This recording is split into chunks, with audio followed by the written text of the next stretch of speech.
Salut à tous, dans la vidéo d'aujourd'hui, nous allons parler de l'usage des macros sur Excel pour automatiser l'exécution de tâches usuelles, comme retraiter un fichier ou le récapituler.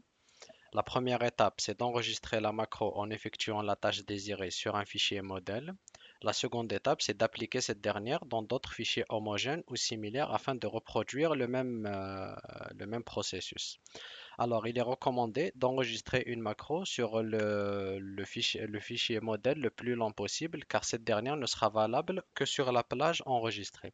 Par exemple, si j'enregistre une macro depuis entre B3 de la cellule B3 jusqu'à la ligne 60 et jusqu'à la colonne H, l'enregistrement de l'exécution de la macro ne se fera que sur cette région-là.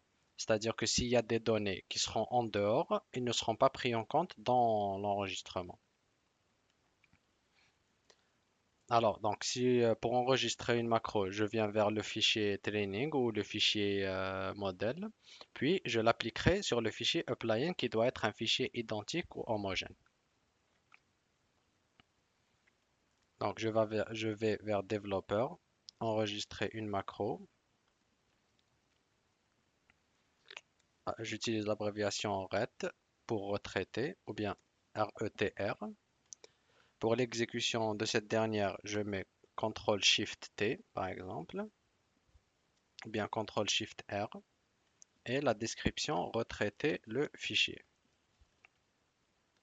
Je clique OK et je commence mon processus.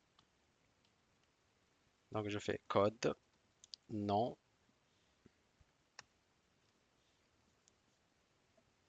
date, matricule et montant.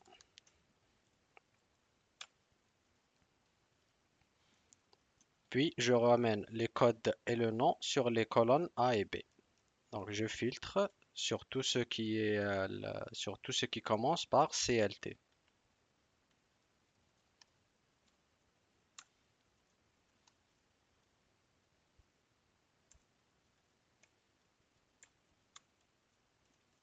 Et je généralise la formule.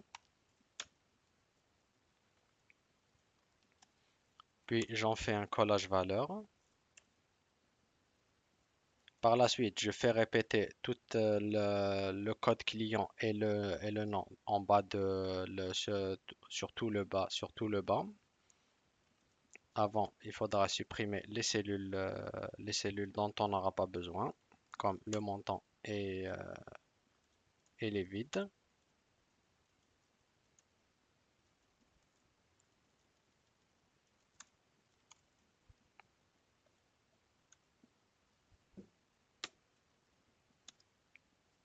Voilà.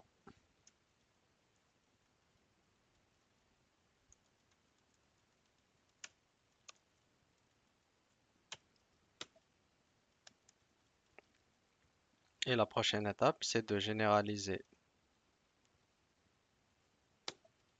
Je fais CTRL-T, sélection, cellule vide. Et je fais, à chaque fois qu'il y a une cellule vide, elle prendra la dernière valeur qui est en haut.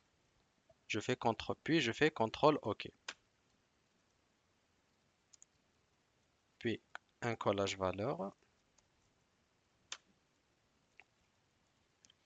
Et la dernière étape, c'est de supprimer les vides ici, vu que le code client et le nom ont déjà été répétés.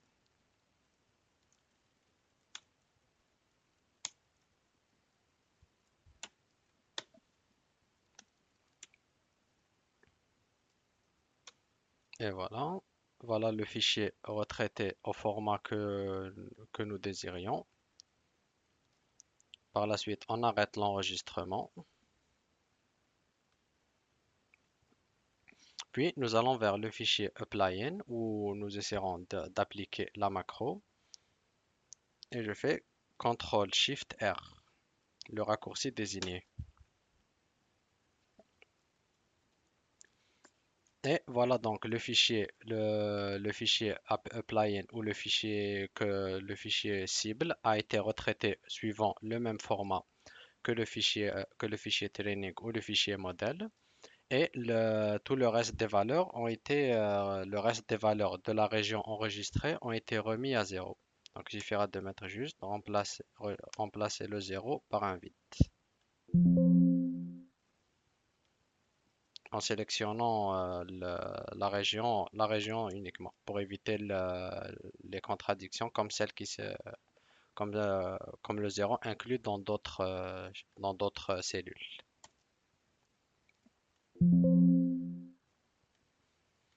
Donc voilà en gros comment utiliser les macros pour automatiser certains process sous certaines conditions. Comme dans ce cas-ci, cette macro n'est valable que si les fichiers cibles et les fichiers modèles sont homogènes.